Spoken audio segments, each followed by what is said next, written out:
Praise the Lord. We're going to go ahead and read Genesis chapter 33, 18 to 20, and chapter 34, 1 to 4. Levi and Simeon's revenge due to Shechem's fornication with their sister. And Jacob came to Shechem, the city of Shechem, which is in the land of Canaan. When he came from Paddan Aram and pitched his tent before the city, and he bought a parcel of a field where he had spread his tent at the hand of the children of Hamor, Shechem's father, for 100 pieces of money. And he erected there an altar and called it El Elohe Israel. Starting with chapter 34, 1 to 4. And Dinah, the daughter of Leah, which she bare unto Jacob, went out to see the daughters of the land. And when Shechem, the son of Hamor, the Hivite, prince of the country, saw her, he took her and lay with her and defiled her. And his soul clave unto Dinah, the daughter of Jacob, and he loved the damsel, and spake kindly unto the damsel. And Shechem spake unto his father Hamor, saying, Give me this damsel to wife. Again, reading verse number 18, it says, And Jacob came to Shechem, a city of Shechem, which is in the land of Canaan, when he came from Paddan Aram, and pitched his tent before the city.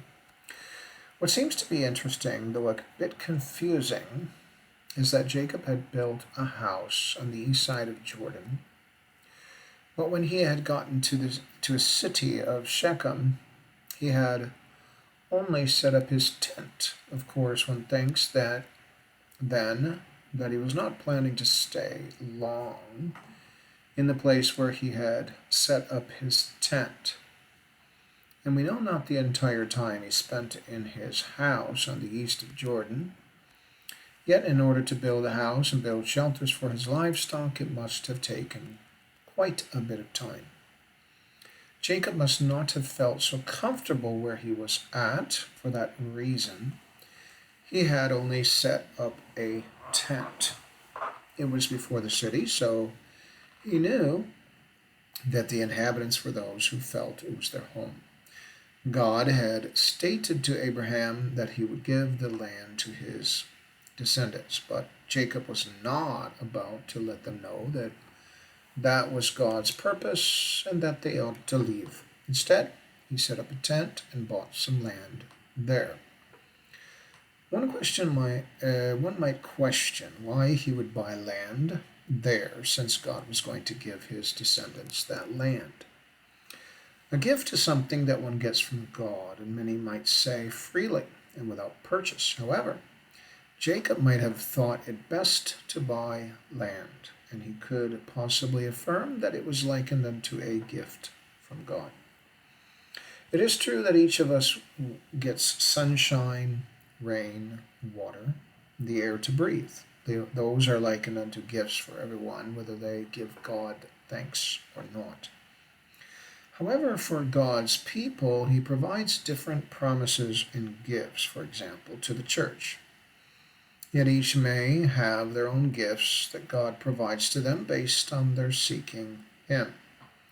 In the church age, of course, the gifts are mentioned by Paul in 1 Corinthians. Those are free due to what Jesus had suffered and gained for his people. Yet it is true that people should try their best to seek those gifts. When Jacob had bought land, the thought is, why would he have purchased the land? Was he also planning to build a house there? So he has a house and some shelters for the animals on the east side of Jordan. Then he had purchased land without a house there in that area, which was, of course, on the west side of the land in the land of Canaan. Was he also planning to build a house there? However, due to the fact that his sons had killed the inhabitants of the city, Jacob must have thought it best to move away from there. Yet, what about his parcel of land that he had bought? And was it from those inhabitants of Shechem that he had purchased it? Once the city's inhabitants were murdered, what would have happened to the purchase of the land? That is a question that seems unanswered, but it was though he was not really worried about it. He had gotten through the murdering of the men of the city by Levi and Simeon that he had received a whole lot more, we would say, plunder. Verse number 19 says, "And he bought a parcel of a field where he had spread his tent at the hand of the children of Hamor, Shechem's father, for 100 pieces of silver, of money." So here it specifies that, yes, he had gotten that land from those people within that area, within the city. Yet one also wonders at the sons of Jacob of what was in the back of their head or in their mind concerning killing those inhabitants, and of whether they recognized that that was their promised land from God.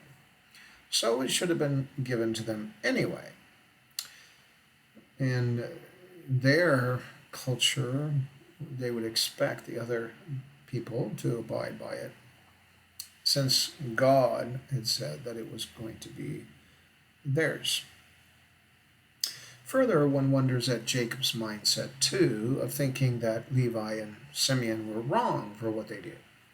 God allowed all of that to happen, yet in the future the Israelites would be commanded to kill the inhabitants of Canaan. How would Jacob have felt realizing the command of God to kill all the inhabitants of the land, even though he had not heard of it as of that time period, of course? It was not revealed from God that his descendants would go into that land and kill. And basically in Jericho they killed everybody, even the animals itself, and nothing was left alive. He was worried, though, about the inhabitants around the area hearing about what his sons had done, and thought that there would be a threat from some other nations, peoples, attacking them. Yet Jacob had worried about Esau, his brother, and Laban, then this about the inhabitants of the land possibly attacking his family. But all of those he needed really not to worry, because that did not come to pass. And did not God promise him and his descendants that land? Then all of his worrying, was it in vain? Sometimes we do worry too much of the things that might take place, but then it does not happen as we worry. So worrying can cause us a lot of heartache, a lot of, using up our emotions and our mind that is towards the negative, when in fact nothing really would take place. Secondly, he did not highly think that he would give, and he didn't give Simeon and Levi a good blessing, because still it was on his mind. He remembered what they had done to the inhabitants of that place near the end of his life.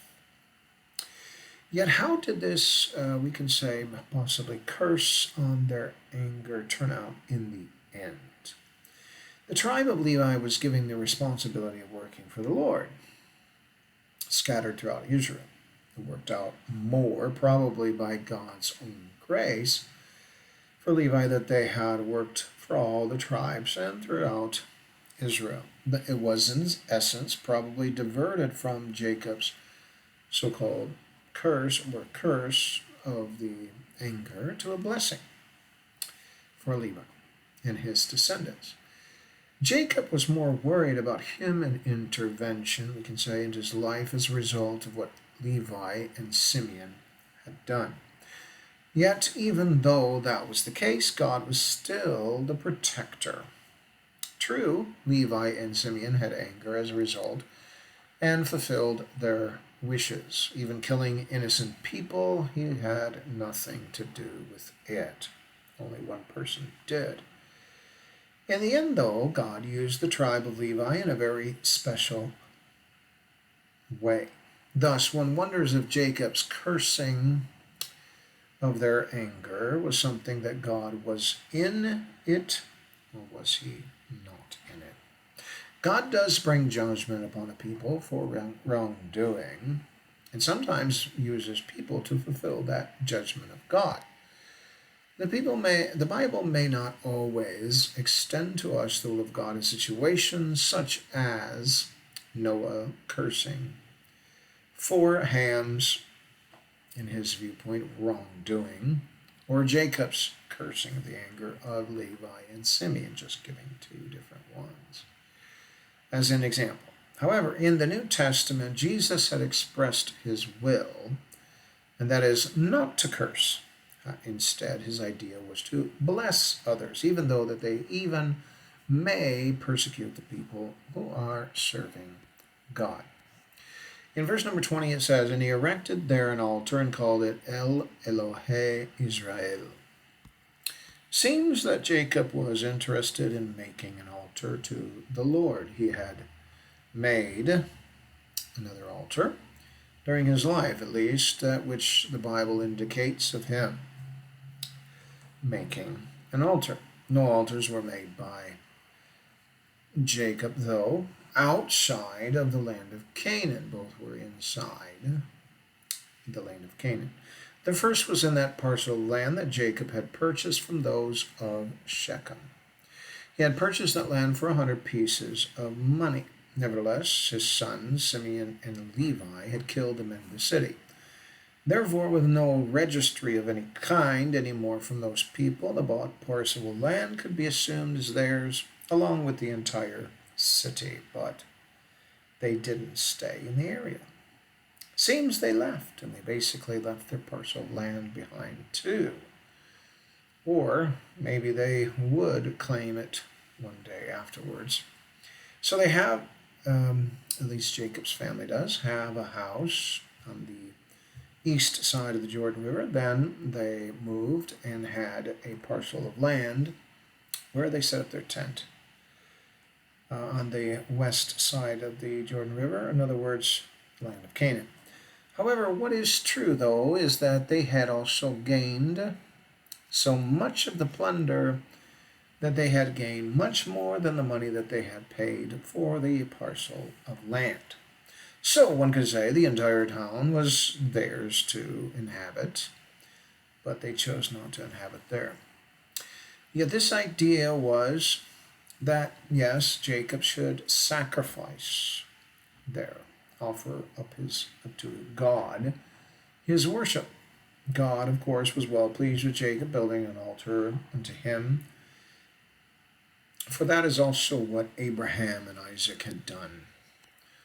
And then it says, "And Dinah," verse number 1, "the daughter of Leah, which she bare unto Jacob, went out to see the daughters of the land." This is the only daughter that is mentioned of Jacob. To have only one daughter amidst 12 sons of Jacob must have meant that Dinah was extremely privileged and protected, although there could have been other daughters. This is just the one that the Bible mentions because of the situation that occurs. In her decision to go see the daughters of the land, it seems that she must have gone alone. There is no indication in the Bible, in the biblical account, that she is with anyone else from her own family. Why was it that she was alone, or was she alone? Was it just that the fact that it doesn't mention anyone else? She must not have felt any threat at all, even being possibly alone. She had so many brothers that she could have called upon too for help in that case if she needed to. Her father Jacob and her mother Leah must not have taken that extra precautionary step in making sure that she had someone accompany her. At least in the biblical account, it looks like there was no one else, just her. She was alone. By going out alone, it brought to her a threat, possibly by being raped by a man of the city of Shechem. However, even though that we might think it rape, it might also just be what we would say consensual. But today, we don't really consider that maybe as rape. Of course, Dinah must not have been very worried about the fact that going out alone would be problematic. And in fact, it looks like, even in the text in the story, that it wasn't really problematic. It sounded more like Dinah was giving her consent to some degree, and so that is why she had and he had gone to that level of relationship. Maybe she had never heard of any of those things like raping occurring amongst her own brothers or family, for it was not part of what her brothers did, essentially. She was very unaware of the quote unquote world, maybe, shall we say that, not knowing evil as it may have existed in certain parts. Her parents could have been very busy with their own things, dealing with the details of their existence, not having that idea of viewing Dinah and what she was doing. Dinah may have mentioned to her mother that she planned to visit the daughters of the city, maybe as they were out and about. However, she had not planned to have a man get interested in her right away. Verse 2 says, "And when Shechem the son of Hamor the Hivite, prince of the country, saw her, he took her and lay with her and defiled her." Okay, so here we find that what is interesting is that basically the area, might have been called after Shechem rather than his own father's name.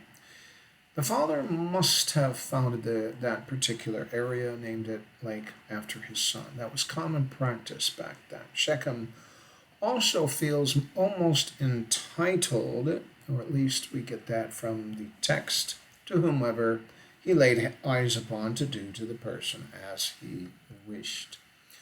Of course, the details of the beginning of how he met her, how he treated her, and so on is not mentioned. It sounds more like the fact that he had just grabbed her, took her to his house, then laid with her, defiling her. However, the intricate details may be more of a very proper way of doing things rather than forcing her to do it. In other words, he probably elicited her consent rather than forcing. So one thing is to do it by force, another thing is to do it by consent. He seems to have that consent there, and maybe amongst them, that was the way things were done. But amongst the Israelites, we can say, or Jacob's family, that was not how it was done. It was a different culture and a different expectation. The text does not really include, it implies by voluntary will, it does not imply force. But it really doesn't specifically state that it was by force or by voluntary will. Yet it seems that Dinah did not scream, for had she screamed, then that may have been written. There may have been others who would have heard her. Then her whole family might come to her aid.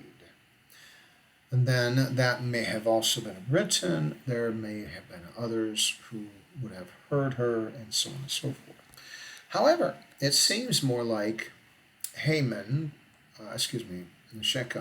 tried to do so in a gentleman's way. At least we know that part after the fact that he had committed fornication with her and trying to get her as his wife.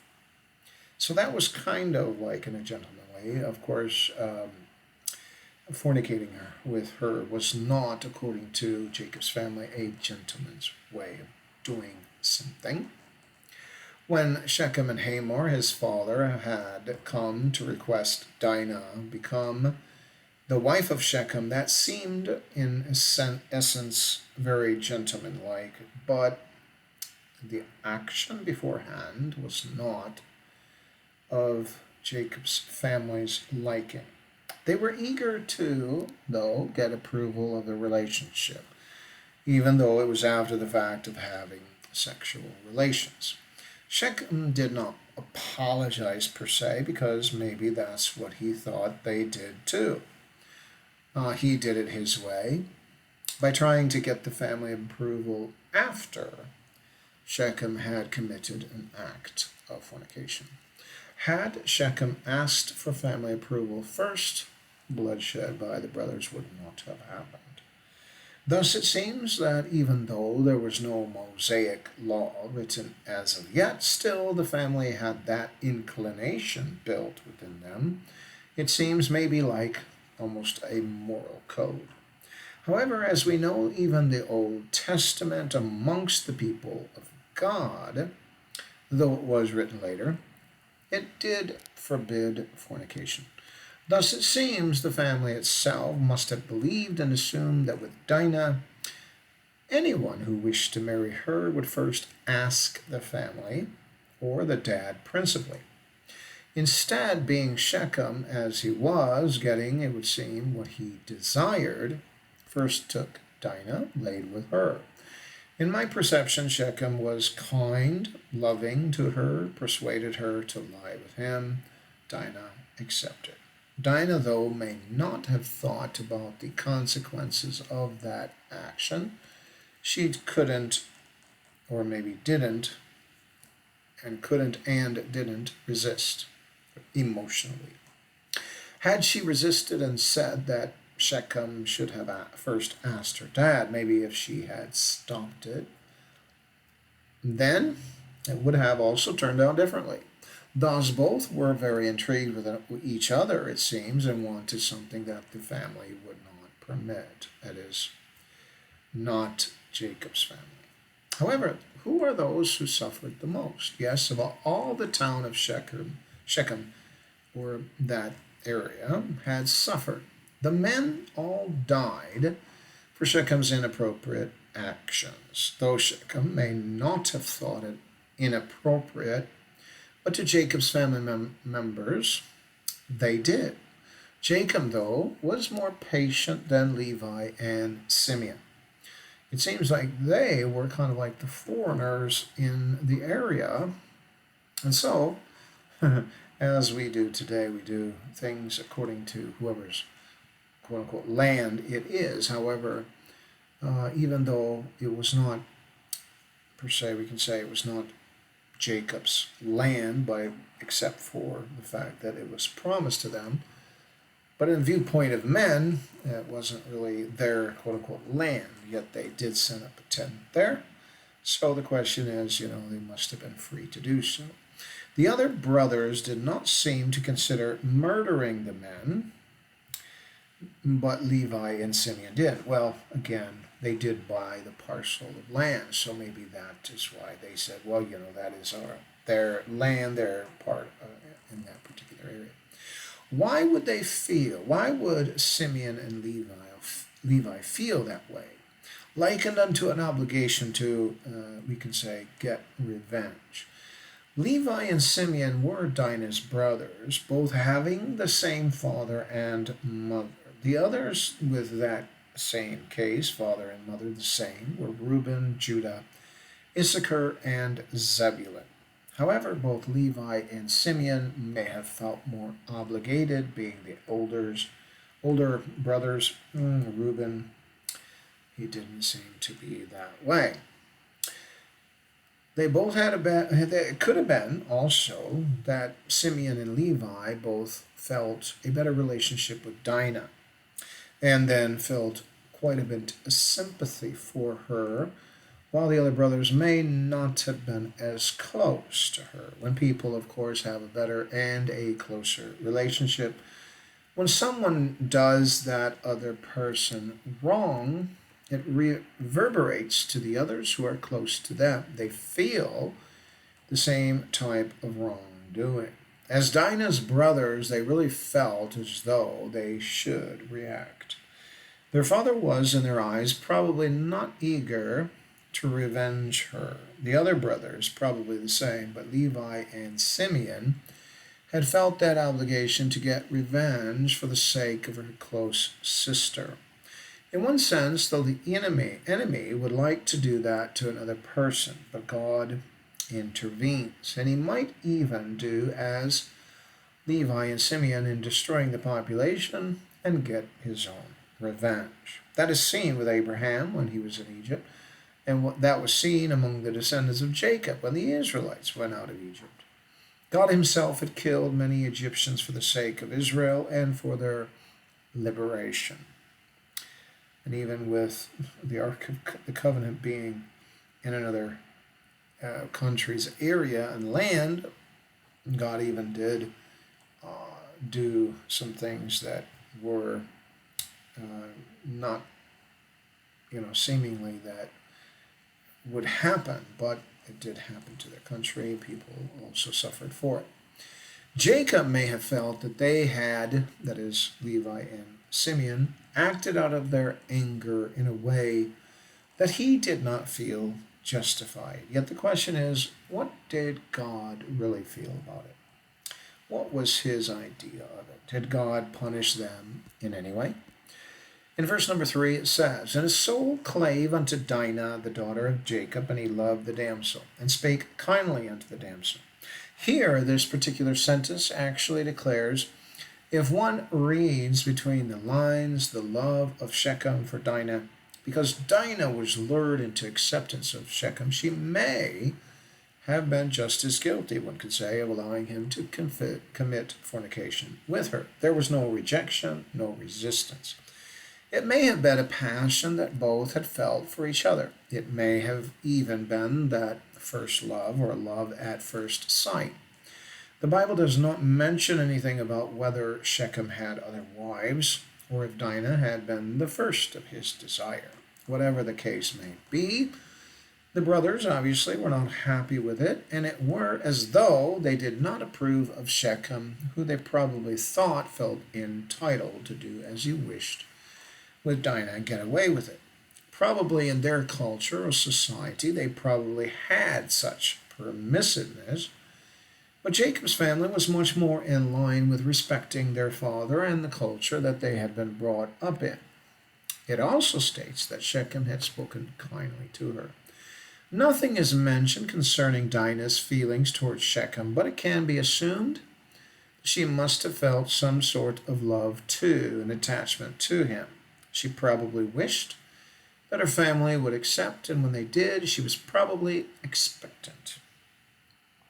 In any case, when Simeon and Levi had murdered the men, Dinah again had no say in it. The brothers may not have even asked of her opinion, and if Shechem, according to her, had treated her well at the beginning, or was it just because he wanted her and that was it? It seems to point to Shechem loving her and even treating her with some respect, or maybe we can say a lot of respect. For he had spoken kindly to her, that seems to point out that he would definitely treat her well. And they had even accepted the terms to live by, wishing to be part of the family of Jacob in some sense, or at least marrying and giving marriage one to another. What may have been worse to some degree was their deception towards Shechem and Hamor. Their anger led them to kill, but their deception made them untrustworthy in that respect. It was like they had overstepped what they had declared for them to live by. That was probably the worst part of it, and something that, yes, Jacob should have been angry about, but he himself had done the same thing to deceive his own father. So Jacob also in his past life had done something similar. Verse 4 says, And Shechem spake unto his father Hamor, saying, Get me this damsel to wife. Jacob's whole family had heard what had happened to Dinah. One would expect that Leah would have been very upset because of it, yet biblically it does not show forth her feelings in any way. The feelings of negativity had actually come through Simeon and Levi in a way that meant death for the one who defiled their sister, and even their whole family and town, except for the women and children. Thus, they were putting the justice in reverse. The women of their town would become part, possibly, of their slaves or maidservants of Jacob's family. They would have to, quote unquote, suffer because of Shechem's wrongdoing. In fact, their whole family line then was no longer from Shechem nor of their father anymore. Shechem ceased to be a city at that point in time due to Levi and Simeon's revenge on them. It was a justice, they had thought, but it was a bit harsh. If it were rape, it would seemingly be more justifiable in some sense, but because it was probably consensual, it should have not been deemed appropriate justice, one might believe. However, Levi and Simeon may not have understood that part of it. They were burning inside because their sister, of course, what it says, even in the Bible, and this is even God's understanding of it, looking at it, they were not allowing them.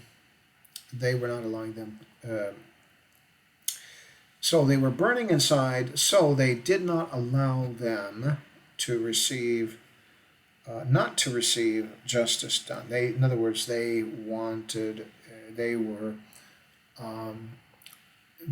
not allowing them to receive no justice done to their lives. Even the whole town would the whole town would suffer such a horrible fate. And that is the text. May God bless you today.